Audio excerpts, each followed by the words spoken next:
Welcome into Snow The Goalie here at Chickies and Pete's in Malvern. We are live on WBCB. We are also live wherever you get your podcast, of course, on YouTube. And we're also streaming on X, a.k.a. Twitter, and Facebook as well. And as you can see, the show has gotten significantly more athletic this week. Bundy's not here, but in his stead, we have from your team, your town, your Lehigh Valley Phantoms. We've got Alex Bump, we've got Devin Kaplan, and we've got a roaring crowd at Chickies and Pete's after the USA took down Sweden and they advanced. It's been a good night. Yes, good night so far. It was a crazy night here. We were getting a little worried, guys, because Sweden tied that game with whatever it was, a minute and a half left, and we were like, "Oh man, this could be a downer of a show," And I was feeling bad because we were like, we got two American guys American hockey players coming on the show, and we made them drive an hour. They're missing this whole game. No, it's all good. And I was talking to Connor, and he said, "Oh, don't worry about it. They got it on the car." Yeah. They lost, it would have ruined the mood a little bit, though. So It certainly would have been a definite downer. So. Yes, it definitely was. I mean, obviously you were driving, so you couldn't really watch it. You were listening. Yeah. But so I'll go to you, Alex. You were watching the game. What were your thoughts on it? It was a good game. Close. Yeah, good. You're good. Go ahead. It was a good game. I thought USA kind of had them the first little bit of the game, but then Sweden kind of pushed back. And then good play by Raymond to set up Zibanejad and just tie it up there. And then obviously Quinn Hughes did the rest in overtime, so it was entertaining. Yeah, it was a heck of a game. Well played. Both goalies played really well. Both Markstrom and Hellebuyck both played really well. You guys familiar with any of the guys that are over there? Did you guys play with anybody that was over there? I played with Macklin at BU, obviously, but other than that, I think that's it. That's the only one? Yeah. Is he having a heck of a tournament? Yeah, he is. He's a great player. I mean, it's fun to see what he's doing now, but, I mean, you can only say so much about him. You can just watch level. him, see what he does. So it's next level. To be that young, the youngest player over there, and scoring the way he is on the biggest stage, right? I mean, that just tells you the kind of player he's going to be ultimately. Exactly, right? Yeah. He's a special player and a special person, too. So, it's good to see him have the success. That's awesome. Well, you guys have had an interesting season so far. You got off to a great start, kind of, and it's been a little bit of a roller coaster for you guys lately. You had, I think you won like 6 of 7, and then you've dropped like 8 of 10. Am I right about that, or something like that? Way to go downer here. Well, no, but I mean, it's like it's been up and down. How would you assess that so far? Like, what do you think what was going right for so long that now has kind of gotten away from you guys the last, handful of games? I think at the beginning of the season, we had a little bit different roster, so there's a lot of moving parts in the AHL. There's guys going up and down all the time, obviously, and I think we had a good thing going at the start of the season. And then obviously we lose some guys to go up. Like obviously Barks is a huge one. And then Petey goes up and Grunstrom goes up, and he's still up obviously. And with numbers and forwards and kind of the way the lines were, you kind of just lose that chemistry that you had going a little bit. And I think it's still there, kind of. But I think we're getting things back on track, kind of figuring out how to play the right way again. Just working on the little details that go into winning hockey games at length, just like winning battles with contact, having second help quick in the forecheck, just little things like that the common fan doesn't see, but the real competitors and the people who know how to win hockey games, they'll see that. So we got to get back to doing those little things. And I think we started or are trending in the right direction, especially starting this week. So I asked last time when we had Oliver and Carson, I asked them this question. I just want to kind of get your guys' take as well. Something that's a little bit different with the Phantoms this year than maybe in previous seasons or recent previous seasons is you guys are basically playing the same system and structure that the Flyers are playing at the NHL level. What is that like for you guys to be able to do the same thing so that there is some continuity, obviously, if you're called to go up or whatever the case might be? Yeah, it's nice. I think, especially for younger guys, it's hard when turning pro to kind of adjust to two different systems. I think especially when Flyers in our positions here, like younger guys are going to get the call. So it's just an easier transition, I think, for everyone. You don't have to overthink it. It's just kind of a smoother transition to play the right brand of hockey. So I think just the smooth transition for everyone. What have you guys found about your own games this year that you went into the offseason expecting to work on, and now you've been able to kind of work through over the last few months? What was like the one thing that you guys were each kind of honing in on that you wanted to improve this year? I'd say for me, I think is just pace and consistency throughout the game and throughout a season. Because obviously I'm a power forward type player, high energy type player. So to be able to sustain that through a game and throughout like a longer season, especially compared to college last year, I think that's just the biggest adjustment for me. And I think it's more of a mindset thing. I'm starting to figure that out recently. Just bringing the same mindset to the rink every day and kind of just taking it day by day and winning the day that way. So yeah, that's it for me. I would also say probably consistency. At college last year, I played a lot, and now turning pro, it's more you don't play as much every game. So that just kind of keeping your mind in the game, I would say, is more of a mindset, like Devin said, is a big one that I tried to hone in on. Is there like as part of that adjustment of maybe not playing quite as much as you did last year? Is there the idea of like trying to balance out your highs and your lows? Like when you're trying to find that consistency, maybe you don't try to make that pass that you would have at a different level. You're trying to hone that in to make sure that you're maybe a little bit more responsible overall. Is that kind of Oh yeah, for sure. I think, especially for me, I think my game's a game where I need to be a responsible player. So I mean, maybe in D zone breakouts, like in college, there's like plays to the middle that might be open on your backhand. Like in pro, like if you make that play, you have to make the play. But if you don't make that play, like half the time or more than half of the time, it ends up in the back of your net. So just kind of working on the risk versus reward and maybe like chipping a puck out instead, just to live another day. So things like that. Go ahead. I'm you sorry. same with that? Sorry, I agree. I just think also though, like you have to try and make plays to get better. So I think there's a time and place to try and make a play, but I mean, if you're outnumbered at the offensive blue line, you should probably just chip it in, be the smart play. But definitely a time and place to try and make a play. Alex, I wanted to ask you about your season because of how things have kind of gone for you this year. Obviously, when we talked in the summer, we had you on from Dev Camp. Like there was a big thought of at the beginning of the year, like, all right, this guy's coming. He's going to be here. He's going to be here. Then it didn't work out that you were going to start the season with the team, but there was always a thought that like, okay, it's not going to be long. And then you had the injury, right? And you were kind of in and out of the lineup for a little bit. Now you've had a little bit of time to play and feel a little bit more like yourself and get back into it. How would you assess your game over the course of the year, where you were from maybe in the summer to where you are now as you're kind of trying to get your way up to the next level? Yeah, I mean, definitely still learning some things. It's not an easy transition, especially to try and play in the NHL. It's not easy. Right. But just trying to stay consistent, keep my mind on the game. Yeah, I got injured. I mean, it happens. So just trying to be in the right headspace of where I'm at. Obviously, I've only played 2 games since the injury, so I'm still trying to get my feet back under me and stuff. But yeah, I mean, when I didn't really make the team out of camp, I wasn't too nervous about it. I kind of knew where I'm at. I knew I was going to play in the American League for a little bit at least. I mean, this is where you learn now. Because if you're going to go up there and try and learn, you're just going to cost the goal or something. So I think it's really good for me that I'm spending some time down here right now. You learn a lot of things down here. Was there any kind of feedback that either of you guys have gotten from the NHL level? I mean, I'm sure the coaches up in the NHL are focused on their team specifically, but there are scouts, there are other guys on the coaching staff that are keeping an eye on you guys. Did you get any feedback from them from the summer through the season thus far that they also kind of are saying like, hey, work on these things and there's a potential path to, getting some time at the NHL level? Yeah, I think for me, it was the same thing I said before, just like working on those hard details, being a responsible player, blocking shots when you need to, finishing a hit when you need to, winning a battle when you need to. So, like I said, just like the little things that help a team win a game. It might not show up on the score sheet every night, but you gain respect from your teammates for it and the coaches. You gain trust from them for it. So that's the type of player I want to be, and that's the type of player I think I will be at the NHL level. So, Same for you. Have you gotten it? Like, did you get any feedback from?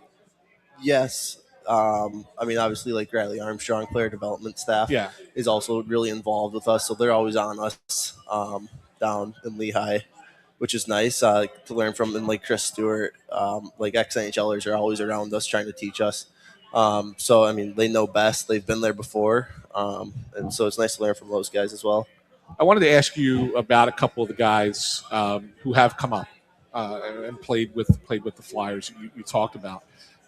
Most importantly, I wanted to ask you about is Denver Barkey. Here's a guy that I don't think anybody thought was going to be in the NHL and having the success that he had this quick. I think that they thought, and I've talked to Danny Briere about it. He kind of thought it would be maybe another year or so before it happened. Knowing him as well as you guys do, does it surprise you that he's made that transition that quick, or did you know? No, it didn't surprise me at all. You kind of see what he does at the rink. He's such a professional. Like just his motor. He's always moving. He's always working. He's always probably the hardest worker on the ice every shift. He's just a little mini pit bull. He's always out there. Yeah. Like it's impressive. With that too, just like he's a guy who really keens in on the small details, and he's a really smart hockey player, and he's like a very competitive hockey player too. So I think with like those smaller guys, like it might take a while, but like when you have the traits that he has, like nothing can really stop you from being the player that you'll be. So, and obviously he's showing that now. And when you talk about keening in on the small details, right? I was over in Voorhees yesterday, and I was actually talking to Carson. I wasn't even talking to Denver. And I was telling Carson that you guys were going to be on. Denver goes, tell those guys I'm better than both of them at video games, specifically at Call of Duty. Is he correct about that? Is he better than you guys at Call of Duty? He might be better than Bumper. But he's definitely not better than me. I'll tell you that for free. I don't know the last time that guy's been on. Yeah, so seriously. I don't know what he's talking about. Wait, hold on. Now I have to ask this. It's been a long time since I've played Call of Duty. It's not my. Are you guys more of the actual game or the Warzone where you drop in like Fortnite style? Warzone. Yeah. Okay. I'm both. Okay. I'm an OG player. I've been playing for a while, so I play all of it. Yeah. That's great. The other guy that you mentioned, Carl Grunstrom. I mean, he's obviously got some NHL experience before he came here. It's not like he just came up. But what can you tell us about him? Because he's been exactly what the Flyers have needed for the fourth line role that he's in. Obviously, he was probably playing a little higher up the lineup with you guys. Yeah. But what can you tell us about him both as a person and as a player? That the fans get to they don't get to know him that well because he's on the fourth line. But, just an unbelievable guy. He's awesome. Yeah, he was so welcoming to all the rookies at the beginning of the year that it made the transition even easier for us. And then him as a player, like at the rink, he's another guy who's just an absolute professional. Just does everything the right way in practice. He's the hardest working guy on the ice. Like he is doing all the things that I was preaching before in practice, and then it translated over the game. And I think he didn't start the year out how he wanted to, but then he really got going when he got back. So he was awesome to us. Yeah, it's impressive to come down to the American League after he's spent most of his year in the NHL and be so welcoming and like have such a good attitude about it. He never got down. He didn't take it out on anyone else. Like it was all on him. It was his fault, and he just put his head down and worked, and it kind of showed us the path of what you kind of need to do to get the call. And he's a perfect example of that. And that I'm glad you mentioned that, because it's easy, I think, maybe for young guys like yourselves when you're coming from, whether it's college or junior hockey, wherever you're coming from, and you're like the best player or one of the best players where you played before, right? And now all of a sudden you come into this and you're a smaller fish in this pond, and it maybe isn't an easy thing to kind of pick up right away. To have a NHL veteran player be able to show you what that grind is about, does that like open your eyes a little bit and be like, oh yeah, there's, as good as I think I am, there's still that next level I got to get to. 100%. That's why all like the coaches and all the scouts and the upper management, they preach the NHL just being an everyday league. And like that, it goes to show you that like if you take your foot off the gas or have one bad day, like anything can happen because people are trying to make it to that league every day. So can't take a day off. Yeah, and that's even like the off days. You can't take the off days off, right? Yeah. Right. Stretch or something. You got to do something, right? You got to do something. And I know that Oliver and Hunter are up practicing with the team right now, and Carson's been up there. What have those guys been like as both as teammates and players down there with the AHL with you guys? Yeah, they're awesome. I mean, Hunter lives with us, so we're pretty close with him. They're two great players. They play the game the right way.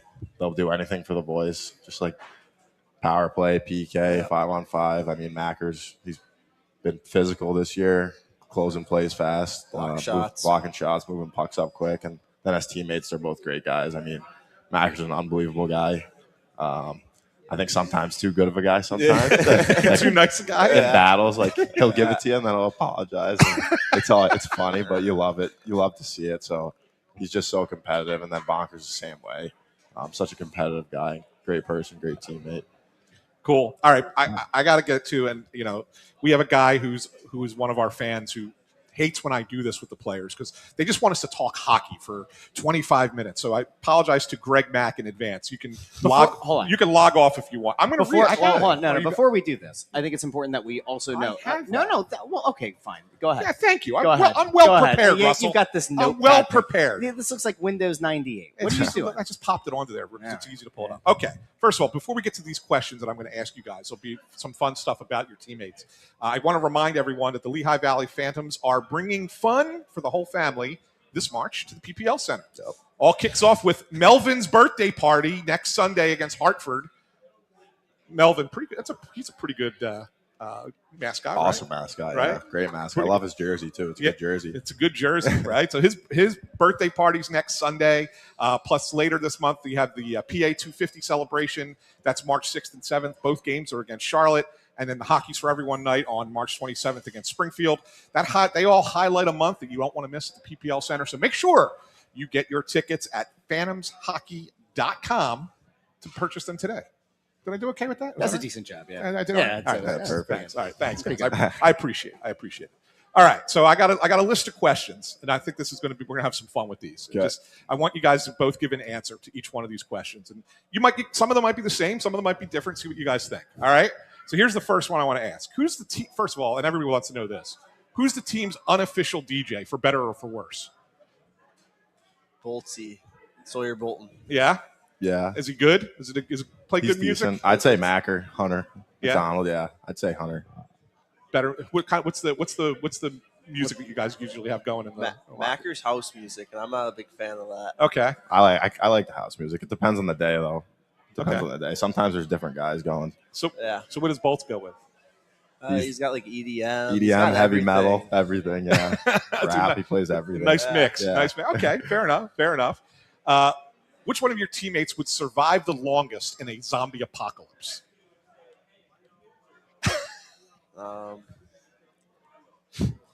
Probably Sawyer again. I don't know. Seems like a resourceful guy. That is not my pick. He's got the physical traits for it. That's my take.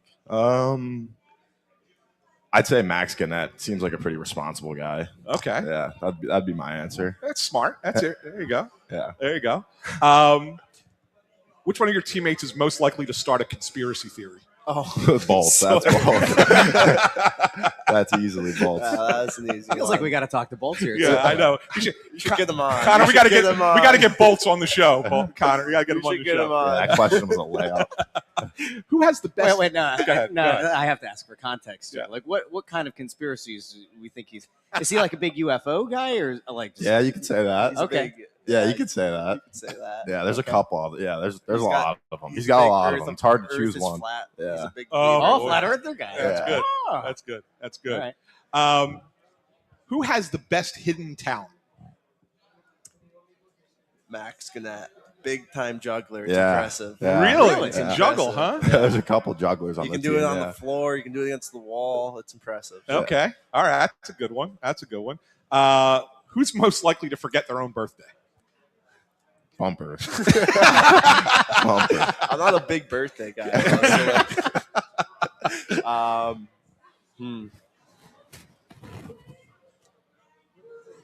Bonker, maybe. Okay. Yeah, that doesn't surprise me. Who is the most likely to become a reality TV star? Who could you see going on one of those reality shows? Bolts. Yeah. Just because he's comedy. He's constant comedy. Yeah, he is. He's always talking. That's a good one. Okay. So he's the guy that brings the levity to the room. Yeah. He's always got awesome. something to say. One of my other questions might be if he answers this too. I said, who's the team's best amateur comedian? Yeah. Colts. Yeah. I mean, Yeah. it's Yeah. A lot of not safe for the podcast yeah, that's for comments, sure. right? Yeah. That's okay. Fair enough. Who gives the worst advice but with the most confidence? Again. You guys are killing them. Again. Yeah, You guys are killing them. Who's most likely to marry a celebrity?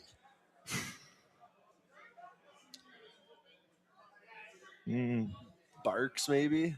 Oh, Barks or Barney. Barney. Yes, yeah. Carson. Yeah, Carson. He's for got some sure. personality. That kid. Yeah, he Yes, does. He does. He does. He's one of a kind. Who's the team's biggest foodie?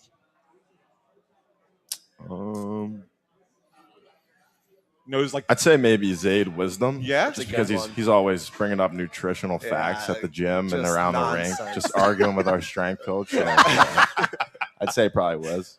that's good. That's good. All right. Has he tried to get you on like his pre-workout kind of thing? Or No, but we've had a couple arguments. So yeah, Who's the most likely to become a motivational speaker? I would say Wiz, maybe. He's very yeah, Yeah? energetic. that's a good one. he's got a good name for it. Yeah, he does. You know, That's a good Wisdom. answer Yeah. for it. I don't want to jump to conclusions here, Devin, but I mean you got the voice for this and you got the approach for that. I know That's a fair you know, take. if- That's a Yeah, fair take. maybe. maybe He's maybe got one that. day when the After a hockey long career's career. over, long down the road, you could do one of these. Yeah, maybe. You know, Never know. My mom got me a podcast set for me and my brother, so you never know. really. oh, Yeah, Did you ever think about doing something like that? not or- really, honestly, but not until she got that for Christmas. But And now it's in the back of your mind a little Yeah. bit. Okay, Yeah. it's smart. It's smart. A lot of athletes are doing them these days, and they do very well. you should Yeah, stream. so- You should just stream Call of Duty. There you go. I mean, it's pretty simple. good. I'd probably get a Put lot of my viewers, game up there honestly. instead, though. No. Okay, I have two more for you. Who's? I think I know the answer to this one. Who's most likely to get lost in their own neighborhood? Don't even say me. Yeah, I wouldn't say. I wouldn't say. I wouldn't say Um, for that one. I'm not sure. Oh, see, I thought you guys would have jumped right out with bolts right away with that. We gotta take it easy on him. I don't know. That's a tough question. Very like Gendy. Gendy? I don't know. Jack. I don't know. I'd also say Barney for that one too, just because I think he's from the middle of nowhere. That's true. That's fair, right? Yeah. It's easy to get lost when you're up. You're from from Exactly. somewhere where there's nothing around. Yeah. And the last one, and maybe somebody has this. Who's most likely to own a weird pet? Bumper. What? Yeah. Strictly dogs over here. Like would somebody own like an I iguana mean, or something? It's crazy. Like Or Tucker Robinson. I could feel. he's like an iguana guy. Yeah, he's that type of guy. I could see him owning I mean, something weird. You don't even have pets. That might be even weirder. Who, talking about me? Yeah. I have 2 dogs. Do you?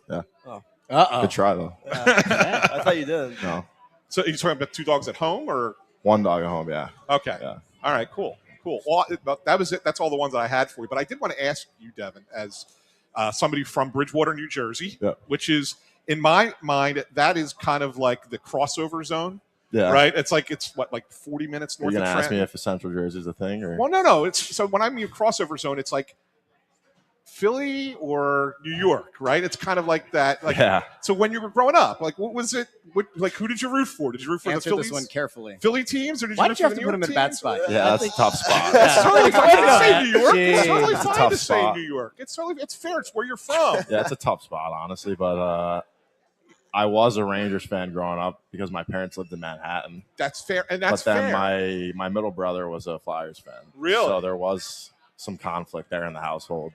So yeah, Was it that was definitely fun growing up. Was that because he wanted to just be different? Probably he's a competitor and he also loves orange. Yeah. Okay. So fair enough. that's a big reason too. What about any other sports? Yeah, Yankees, Giants. Yankees, Giants. Yeah, You're at least consistent. At least it wasn't the Mets. yeah, At least it that's wasn't, true. The Mets are the worst. The one thing that I'll never understand about New Yorkers is like just in theory, right? Because it feels like they always follow the same general lines. It's Rangers, it's Yankees, Yeah. Giants, Yeah. right? But the idea of playing the other side of that, where it's the Mets and the Jets, like no, No. Yeah.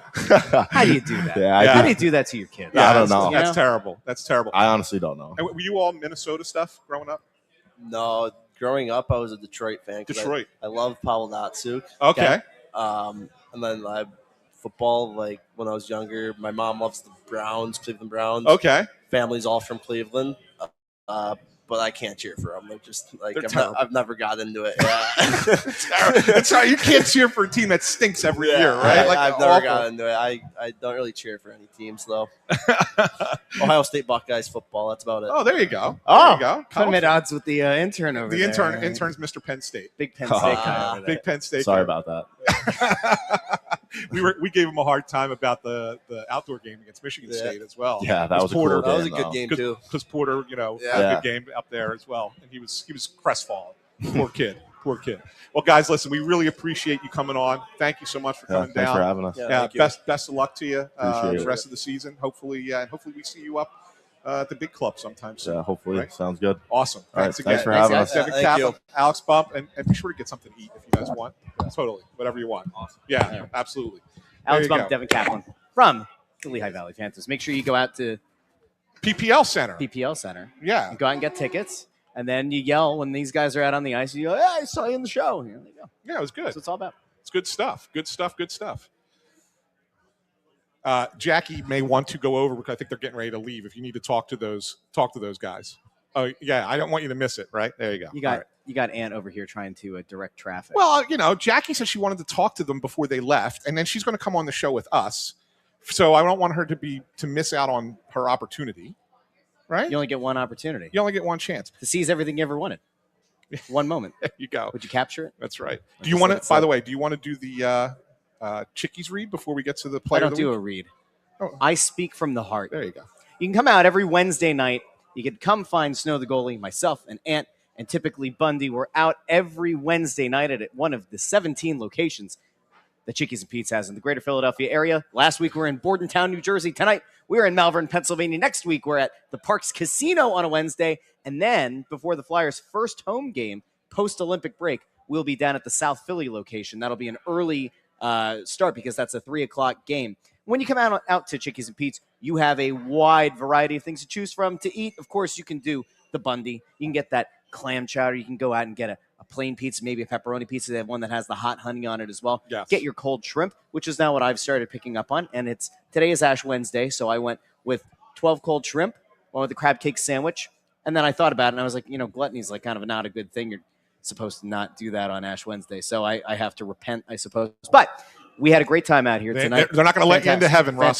Fantastic food. I don't know if I'm going there anyways. I'm trying, Mama. I'm trying. Yeah. Anyway, come on out to Chickies and Pete's every Wednesday night. We do the show every week, 6 o'clock, from a rotating Chickies and Pete's. Don't forget, they've got everything you could possibly want. And usually we say it's a great place to come out and watch a Flyers game. But in the case of tonight, Yes. it was a heck of a place to come out and watch the U.S. national team in the Olympics. I mean, what you cannot see right now, thankfully, because YouTube would have a field day taking our stuff down. You can see the reflections. All of the different, you didn't have to say that, all of the different Olympic events were going on the screens all around us. And now I think we'll get Penn basketball going over there. And then your assorted national telecast. I see Penn State basketball over there for intern Andrew. So he told me he gave up on them. on the basketball team, Yeah. a quitter. He said they're horrible. Yeah, he gave up on them. I hope that if he ever tries to get into grad school at Penn State, they hold this clip Hold it him. against him. Yep. Anyway, come on out to Chickies and Pete's. It's a great place to watch a game. It may be the best place to watch a game, and they're probably, likely, if you're in the general Philadelphia area, there's one close by you. So go take a look and come on out and join us next week in Parks Casino in Ben Salem and then South Philly here for Snow the Goalie.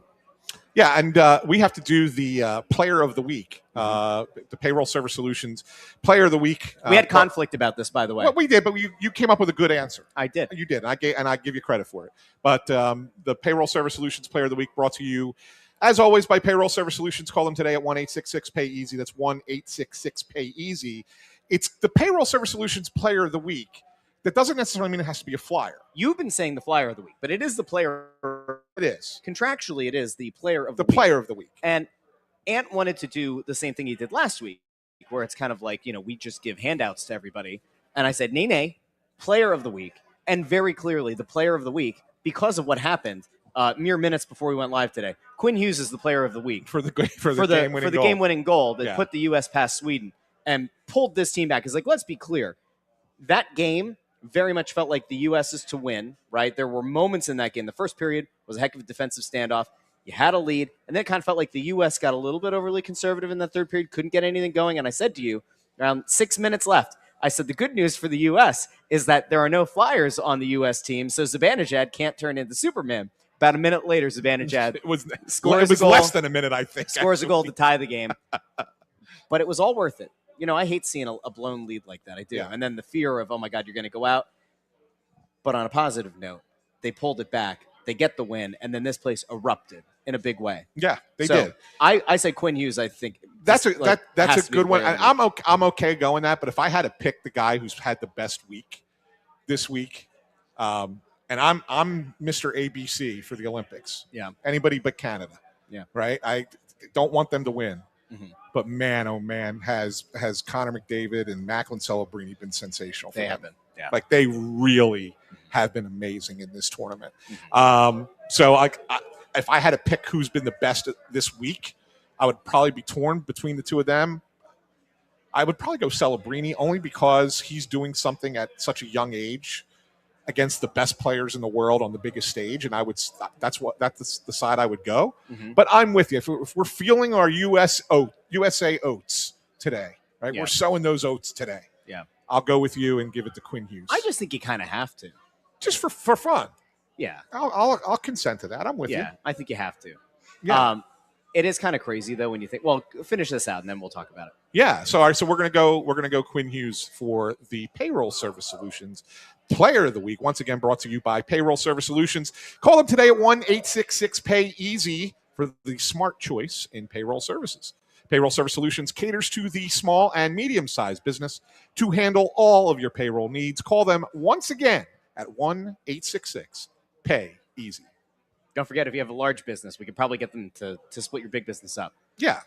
I mean, I don't know if we can, right? We're just a couple of jamokes. Yes, we talking into microphones, but they could probably help you out too. Yeah, for sure. So the thing that I wanted to bring up is that Celebrini, a very elite player, taken number 1 overall, would look really good in orange and black. Would have looked really good in orange and black. And this, ultimately, I think, is where you come back around to when we start to get into the draft conversation about like where the NHL team right now is. Those guys don't grow on trees. They don't come out every year. No. And, ultimately, if you're going to try to find a guy like that, it feels like your best path probably is through the draft. You're probably, in the case of the Flyers, going to need a lot of lottery luck. But that was the year, of course, the Flyers ended up on that sort of playoff run-ish thing at the end of the year. Torts benches Couturier, everything falls apart, and they end up drafting Jetlachenko at 13, correct, in that same draft. So, Celebrini. Look, he's playing way beyond his years. I think he's better right now than anybody thought he was going to be this early. Yeah, and there's no question. When you look at the top picks of the last several years, he might well be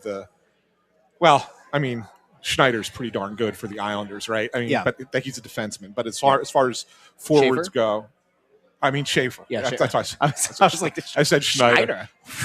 I was thinking Matthew Schneider for a second. American defenseman, Islanders. Schaefer. Holy cow! Yeah. So Matthew Schaefer, yes, is where my head was. But yeah, he's been very good. Like that's a potentially right, transformative. But it's a defenseman. As far as forwards go, do I think if I had to choose today between Connor Bedard and Macklin Celebrini, I take Celebrini. Yeah, I think most would. Yeah. There's a reason Celebrini's. But that's what I'm saying. Representing his nation, hands down. Yeah, hands down. So it just goes to show, you could be a top pick and be a really good player. Yeah. And Connor Bedard may end up being a really good player. I think he is. Right? Certainly. Yeah. But you may not be that next level guy. Yeah. That Celebrini starting to look like he might be. Yeah. You know what I'm saying? But you're probably more likely to find that guy though in the top few picks than you are in the middle of the round, though, which is sure. And once again, I will remind you that the odds of getting that first overall pick are 23%. Sure, 23%. Mm-hmm. That's 3 out of 4 times you don't get it. Mm-hmm. even if you're the worst team. But it does mean that there's 1 out of 4 times you do get that pick. So we're going to sacrifice years in the hopes of hitting 25% of the time. You don't sacrifice years. You pick in the middle of the round, and you're stuck in hockey purgatory for a decade. So I don't know. Like, you tell me, how much closer are the Flyers right now to winning Stanley Cup than they were 10 years ago? That's irrelevant. That's irrelevant because it's two completely different approaches to the way that they've built this team. Sure. The way that they were doing things 10 years ago is not the way that they're doing things now. So that's why, I mean, we could, yes, I know that there's the long-standing suffering. I get it. I'm with you. We want there to be a good team to talk about. Like, we don't want it to be the same thing over and over again. We get it, right?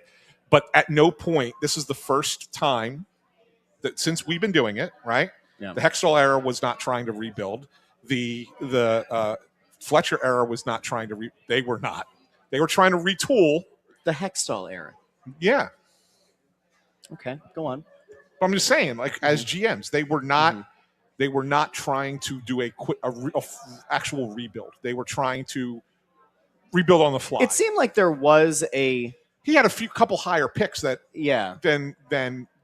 Fletcher did. Yeah, for sure. Mm-hmm. And when you look at those guys, I mean, the Provorovs of the world, right? I mean, like, but at the same time, they still weren't picking only Nolan Patrick. I mean, that was the only one. I mean, this does come back to, I think, the question that people just have in general is whether or not ownership would allow a front office to do a full teardown. They would. It felt like with Hextall, it kind of felt like there was a chance that he wanted to go that direction, but they ultimately didn't move the high end guys, right? And so you couldn't do the full teardown.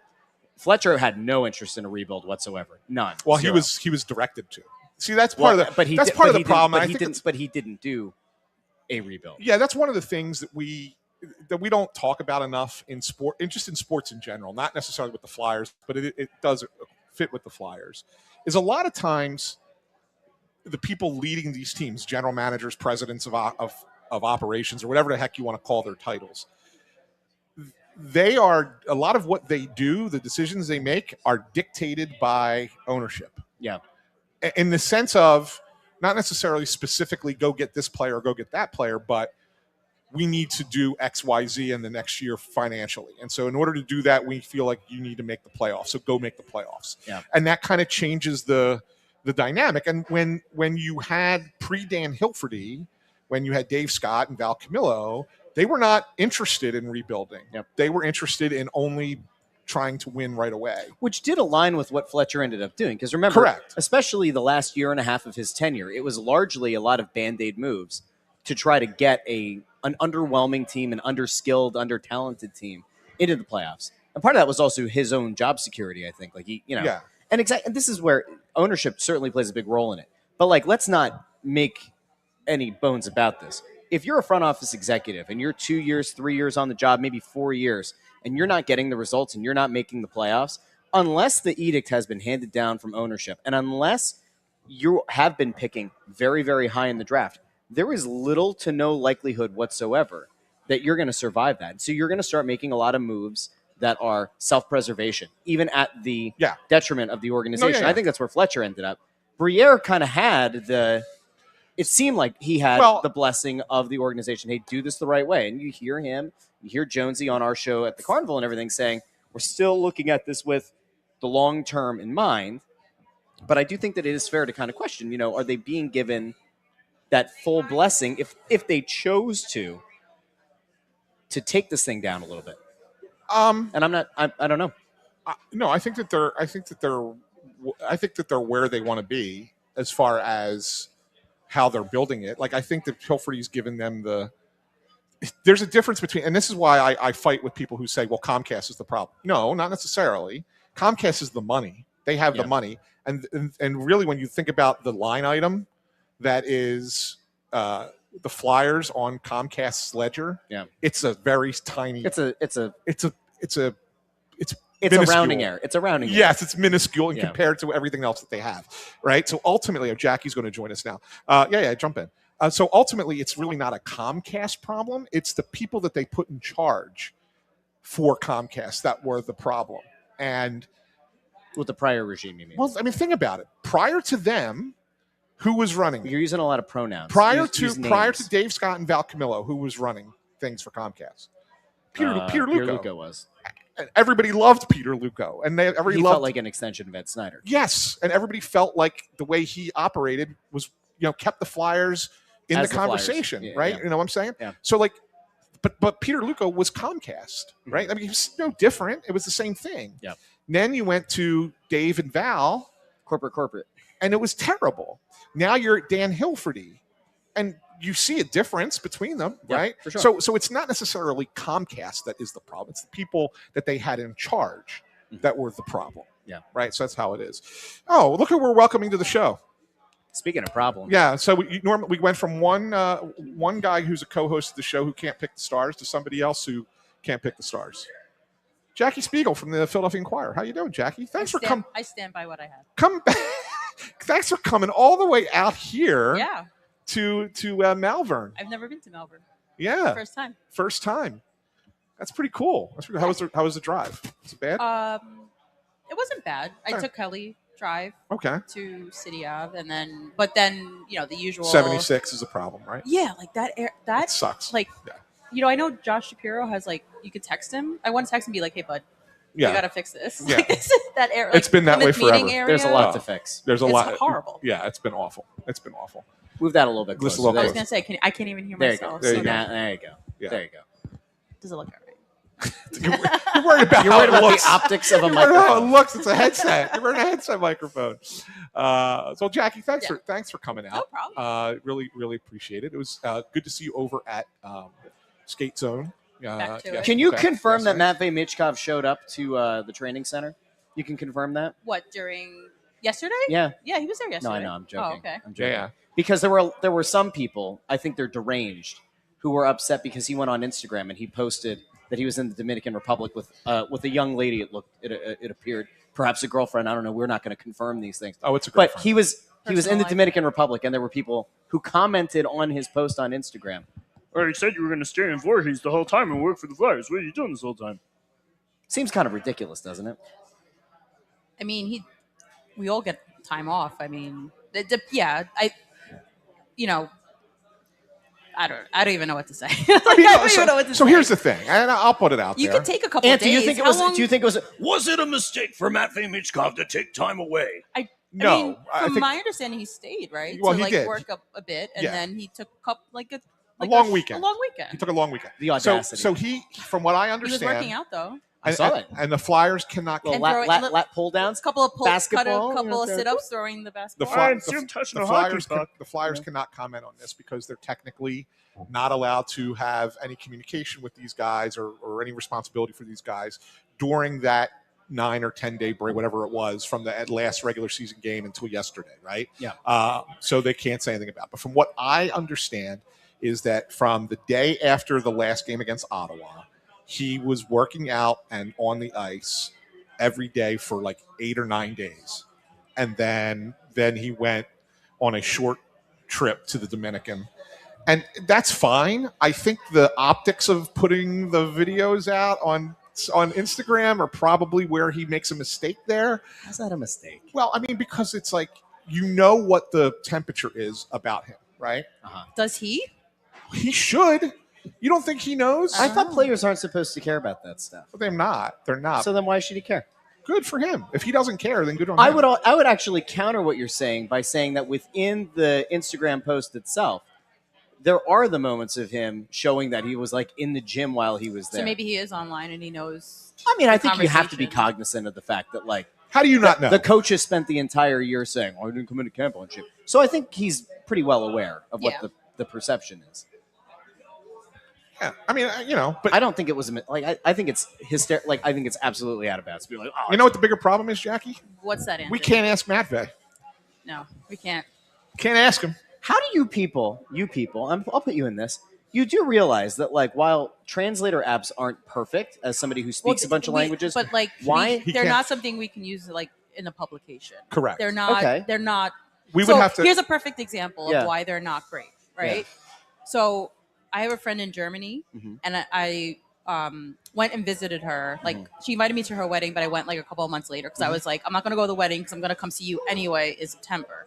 So I gave her a card and I wrote it using Google Translate in German. that's not a good idea. And she was like, hysterical laughing Yeah. because it was the most formal. Like, because in other languages, there's formal and informal. He's a German teacher. He like knows, you know, or used to be German. Yeah. teacher. So like you can't. I happen it to speak doesn't. a few languages. Yeah. It doesn't perfectly translate. No, and but neither you does could- Slava. I'm not going to lie, but you could certainly get to a closer point if you use some kind. yeah, there but are you can't. by how the way, can you there, write? there is how certainly can you better write software. it if you can't quote him directly?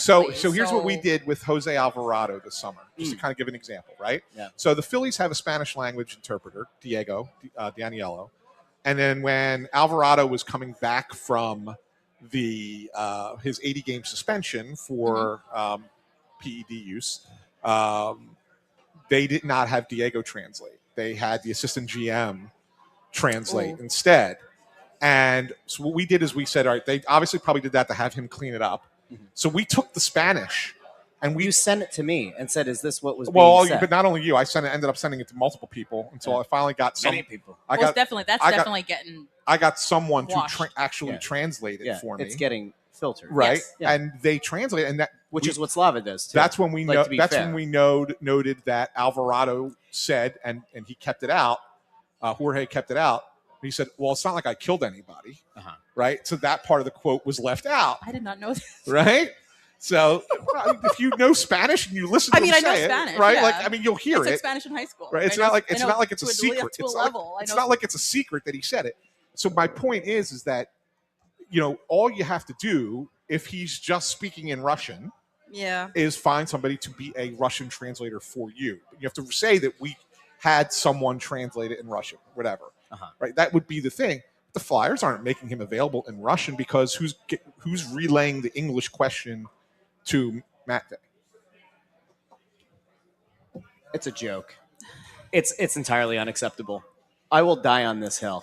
I mean, I It did is- ask it for is him your- to it speak. is- Jackie asked for him. It is. I did ask for him to speak. it's I sent the- the text and I asked yesterday. It's the number so. one player in terms of fan interest. It's the number one player in terms of potential elite upside. If you're doing this rebuild thing, Yeah. he's got to be important. You figure it out.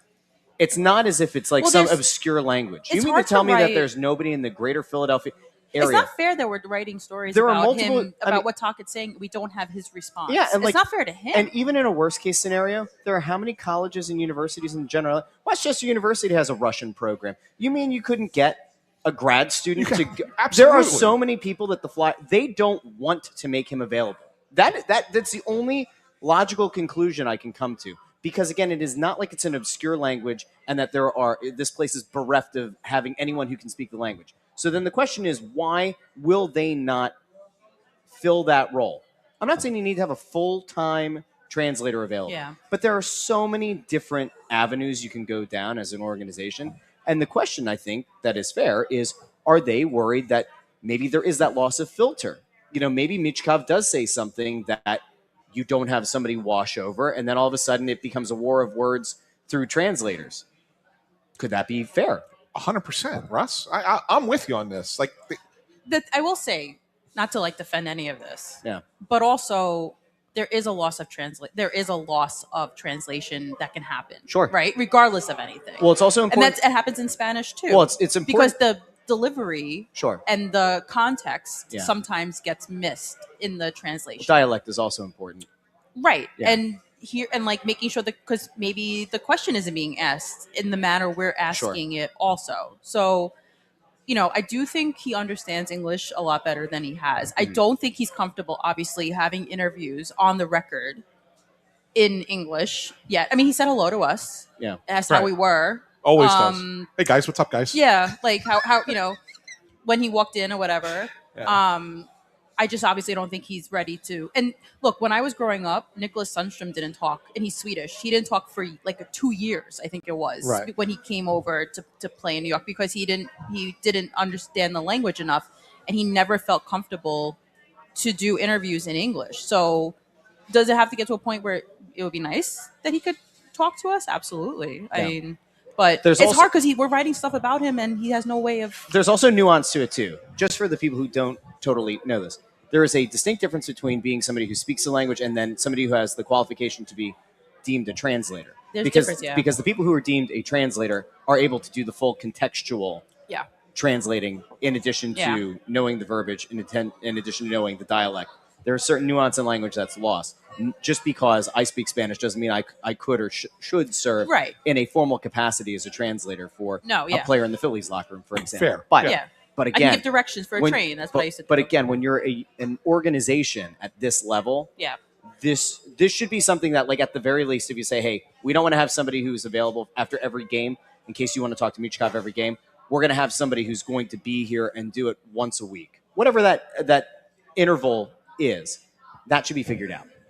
I can't believe that it's taken a season and a half and it still isn't any better than it was when he was drafted.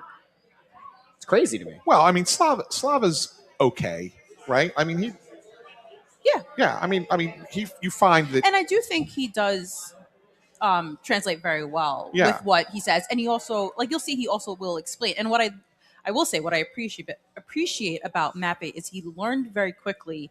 He needs to talk in short bursts so that Slava can translate, and then he continues, and then Slava translates, and then he continues. Like, because I think first, like, 2 or 3 times, like the first, maybe, let's say that opening presser, and then when we talked to him a little bit at the very beginning, like, he would just rattle, and you could see Slava's head spinning a little bit, because also Slava's first language is not English. Right. It's Russian. Right. So he also needs to, when it's an imperfect situation. This isn't like if you do linguistics, I took linguistics in grad school. Like, it's your brain has to process also with the translation, because, like I said, his first language is in English. And by the way, this is not poo-pooing Slava or slandering Slava. No.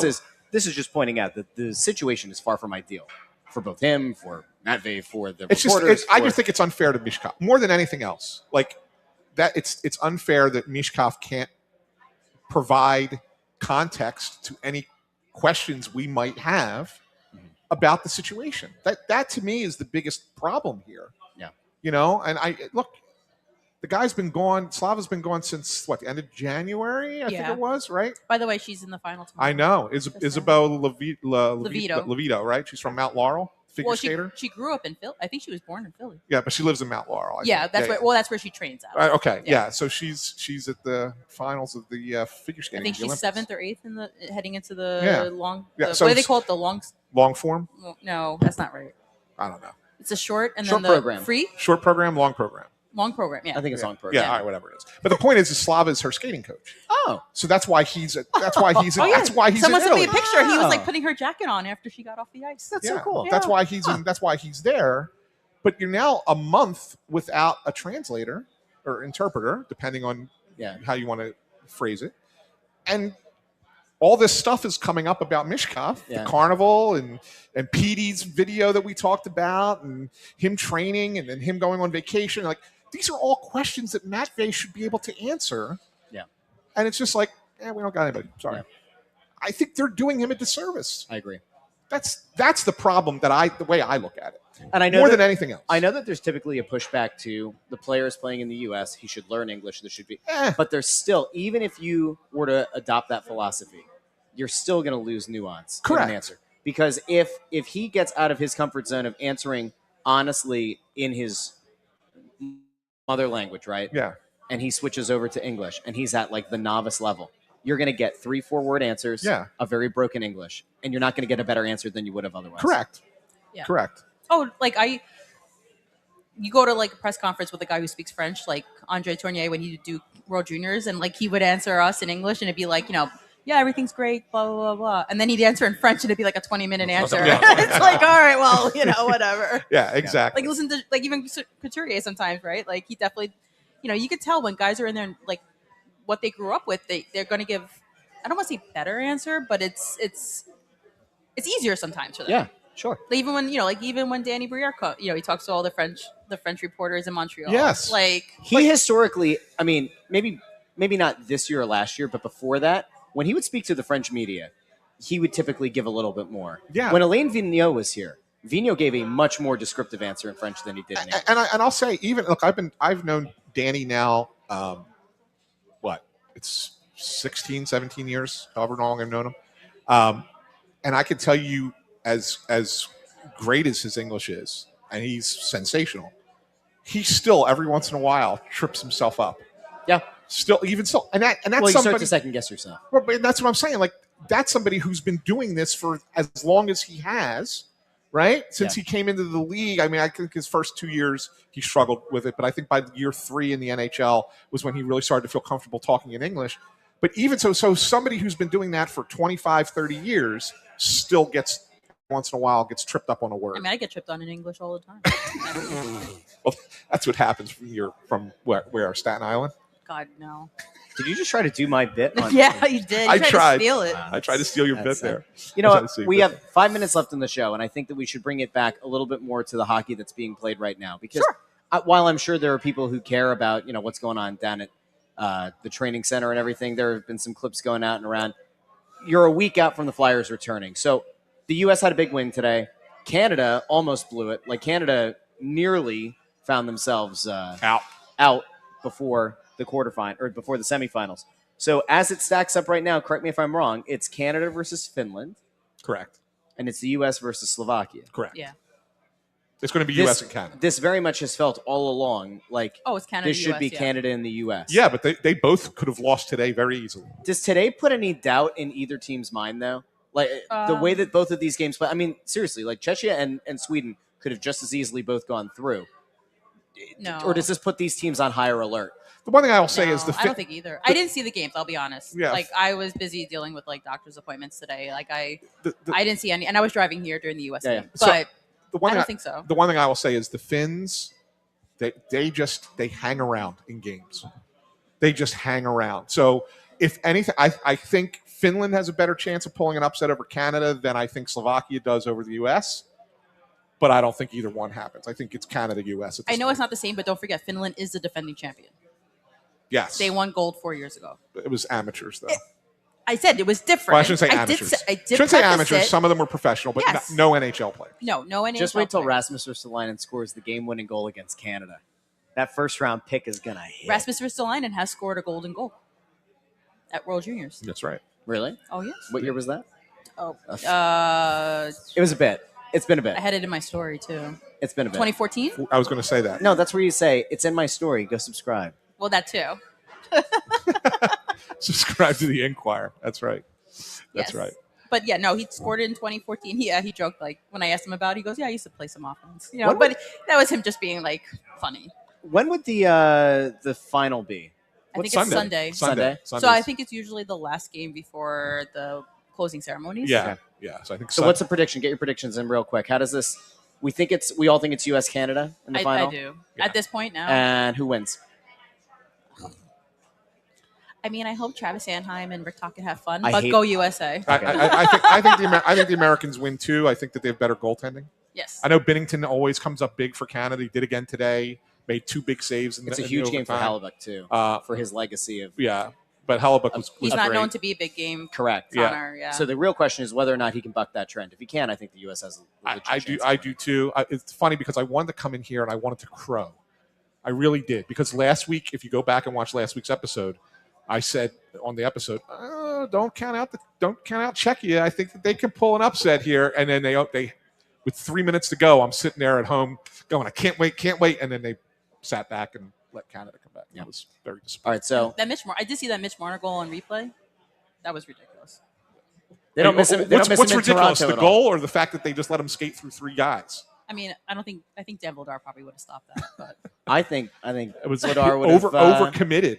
Dostal overcommitted. oh, to he completely He was gave him all beyond the the space in the post. world. Yeah. Yeah. Vladar would have had that. Anyway, Yeah. I'll tell you what we had. We had a lovely time out here at Chickies and Pete's. Big thank you to Jackie Spiegel. A huge thank you to Alex Bump and to Devin Kaplan for coming down from Lehigh Valley, joining the show today. We will be back next Wednesday at Parks Casino in Ben Salem at Chickies and Pete's in Parks Casino. And then next Saturday, 12 o'clock start, I think, right? Yes. For our show? Yes. At Chickies and Pete's in South Philly. And then the Flyers play host to the Boston Bruins, 3 o'clock start. So we'll do a 2:30 start for the Press Row show at Xfinity Mobile Arena. That's the first home game back from the break. Correct. Saturday. So do us a favor if you haven't done so already. Like the video, share the video, subscribe on YouTube. If you like listening in the podcast feed, you can find Snow the Goalie on Apple Podcasts, Spotify, Pandora, Amazon Music, wherever you get your podcasts. Big thank you to everybody. Big thank you to intern Andrew. Big thank you to Chris on the ones and the twos. And we will talk to all of you next week here on Snow the Goalie. Have a great night, everybody.